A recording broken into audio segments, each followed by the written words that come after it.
प्रणाम दोस्तों, कैसे हैं आप सब। आप सबका एक बार फिर से हार्दिक स्वागत है आपके अपने YouTube चैनल महाकाल भक्ति ज्ञान में। दोस्तों, वैभव लक्ष्मी माता का व्रत शुक्रवार के दिन रखा जाता है। मान्यता है कि वैभव लक्ष्मी व्रत अति शीघ्र फल प्रदान करता है। इस दिन विशेष रूप से धन और वैभव की देवी लक्ष्मी जी की पूजा की जाती है। इस दिन माता लक्ष्मी जी की पूजा में लाल रंग का प्रयोग विशेष रूप से किया जाता है। मान्यता है कि वैभव लक्ष्मी व्रत करने से व्यक्ति को फल स्वरूप सुख, समृद्धि और धन की प्राप्ति होती है। लक्ष्मी जी की कृपा से व्रती की सारी मनोकामनाएं पूर्ण हो जाती हैं। इस दिन श्री यंत्र की स्थापना कर पूजा करने से घर में स्थिर लक्ष्मी का वास होता है। तो आइए सुनते हैं वैभव लक्ष्मी माता की व्रत कथा। तो आप सभी से विनम्र निवेदन है कि यह कथा अंत तक जरूर सुने। दोस्तों, एक बड़ा शहर था। इस शहर में लाखों लोग रहते थे। पहले के ज़माने के लोग साथ साथ रहते थे और एक दूसरे के काम आते थे। पर नए ज़माने के लोगों का स्वरूप ही अलग सा है। सब अपने अपने काम में व्यस्त रहते हैं। किसी को किसी की परवाह नहीं। घर के सदस्यों को भी एक दूसरे की परवाह नहीं होती।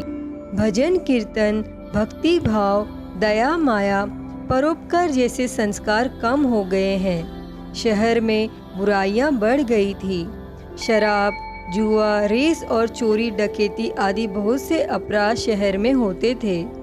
कहावत है कि हजारों निराशा में एक अमर आशा छिपी हुई है।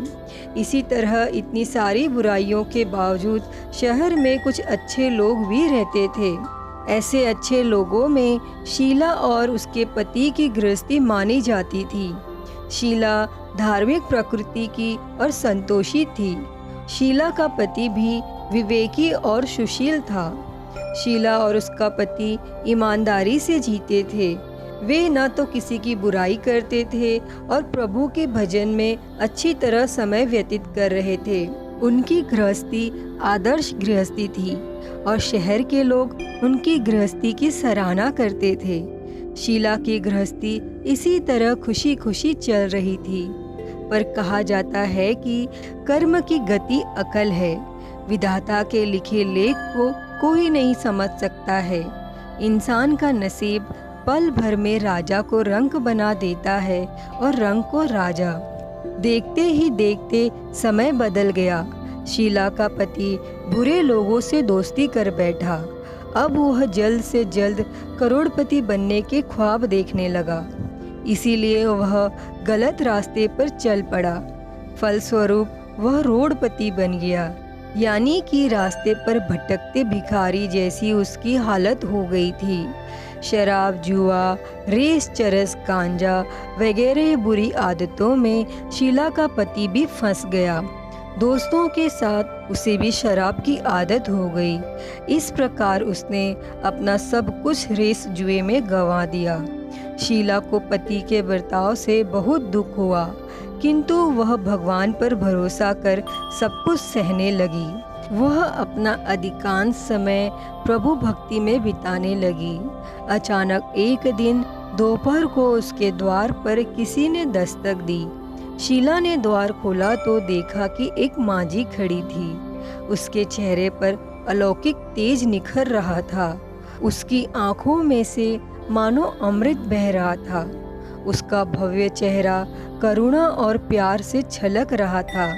उसको देखते ही शीला के मन में अपार शांति छा गई। शीला के रोम रोम में आनंद छा गया। शीला उस मांझी को आदर के साथ घर में ले आई, परंतु घर में बिठाने के लिए कुछ भी नहीं था। अतः शीला ने सकुचाकर एक फटी हुई चद्दर पर उसको बिठाया। तब मांझी बोली, क्यों शीला, मुझे पहचाना नहीं? हर शुक्रवार को लक्ष्मी जी के मंदिर में भजन कीर्तन के समय मैं भी वहां आती हूँ। परंतु इसके बावजूद शीला कुछ समझ नहीं पा रही थी। फिर माँ जी बोली, तुम बहुत दिनों से मंदिर नहीं आई, अतः मैं तुम्हें देखने चली आई। और माँ जी के अति प्रेम भरे शब्दों से शीला का हृदय पिघल गया। उसकी आंखों में आंसू आ गए और वह बिलख बिलख कर रोने लगी। तब माँ जी ने कहा, बेटी, सुख और दुख तो धूप और छांव जैसे होते हैं। धैर्य रखो बेटी, मुझे तेरी सारी परेशानी बता।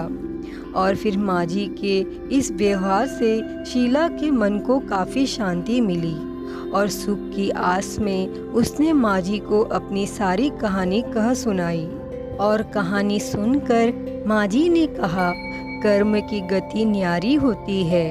हर इंसान को अपने कर्म भुगतने ही पड़ते हैं, इसलिए तू चिंता मत कर। अब तू कर्म भुगत चुकी है, अब तुम्हारे सुख के दिन अवश्य आएंगे। तू तो माँ लक्ष्मी जी की भक्त है।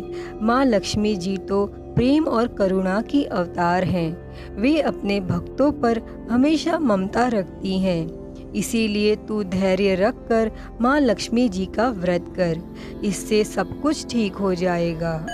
तब शीला के पूछने पर माँ जी ने उसे व्रत की सारी विधि भी बताई। और माँ जी ने कहा, बेटी, माँ लक्ष्मी जी का व्रत तो बहुत सरल है। उसे वरद लक्ष्मी व्रत या वैभव लक्ष्मी व्रत कहा जाता है। यह व्रत करने वालों की सभी मनोकामनाएं पूर्ण होती हैं और वह सुख, संपत्ति और यश प्राप्त करता है। और फिर शीला यह सुनकर आनंदित हो गई। शीला ने संकल्प करके आंखें खोली तो सामने कोई नहीं था। वह विस्मित हो गई कि माँ जी कहाँ गई। शीला को तत्काल यह समझते देर न लगी कि माँ जी और कोई नहीं, साक्षात लक्ष्मी जी ही थीं। और दूसरे दिन ही शुक्रवार था। सवेरे स्नान करके स्वच्छ कपड़े पहनकर शीला ने माँ जी द्वारा बताई गई विधि से पूरे मन से व्रत किया। आखिरी में प्रसाद वितरण हुआ। यह प्रसाद पहले पति को खिलाया। प्रसाद खाते ही पति के स्वभाव में फर्क पड़ गया। उस दिन उसने शीला को मारा नहीं और सताया भी नहीं। शीला को बहुत आनंद हुआ। उसके मन में वैभव लक्ष्मी व्रत के लिए और श्रद्धा बढ़ गई और शीला ने पूर्ण श्रद्धा भक्ति से 21 शुक्रवार तक वैभव लक्ष्मी व्रत किया। और 21वें शुक्रवार को माँ जी के कहे मुताबिक उद्यापन विधि करके 7 स्त्रियों को वैभव लक्ष्मी व्रत की 7 पुस्तकें उपहार में दी। फिर माता जी के धन लक्ष्मी स्वरूप की छवि को वंदन करके भाव से मन ही मन प्रार्थना करने लगी कि हे माँ धनलक्ष्मी, मैंने आपका वैभव लक्ष्मी व्रत करने की मन्नत मानी थी, वह व्रत आज पूर्ण किया है। हे माँ, मेरी हर विपत्ति दूर करो, हमारा सबका कल्याण करो। जिसे संतान न हो उसे संतान देना, सौभाग्यवती स्त्री का सौभाग्य अखंड रखना, कुंवारी लड़कियों को मन भावन पति देना। जो आपका यह चमत्कारी वैभव लक्ष्मी व्रत करे उनकी सब विपत्ति दूर करना, सभी को सुखी करना। हे माँ, आपकी महिमा अपार है। ऐसा बोलकर शीला ने लक्ष्मी जी के धन लक्ष्मी स्वरूप की छवि को प्रणाम किया। और फिर व्रत के प्रभाव से शीला का पति अच्छा आदमी बन गया और कड़ी मेहनत करके व्यवसाय करने लगा। उसने तुरंत शीला की गिरवी रखे गहने छुड़वा लिए। घर में धन की बाढ़ सी आ गई। घर में पहले जैसी सुख शांति छा गई। वैभव लक्ष्मी व्रत का प्रभाव देखकर मोहल्ले की दूसरी स्त्रियां भी विधि पूर्वक वैभव लक्ष्मी व्रत करने लगी। हे माँ धनलक्ष्मी, आप जैसे शीला पर प्रसन्न हुई, उसी तरह आपका व्रत करने वाले सभी पर प्रसन्न होना, सबको सुख शांति देना। तो सभी मिलकर बोलिए, धनलक्ष्मी माँ की जय, वैभव लक्ष्मी माँ की जय। दोस्तों, अगर आप लोगों को ये वीडियो अच्छी लगी हो तो प्लीज़ लाइक करें, शेयर करें, कमेंट करें और मेरे चैनल को सब्सक्राइब कर नोटिफिकेशन बेल को ज़रूर ऑन कर लें। हर हर महादेव। धन्यवाद।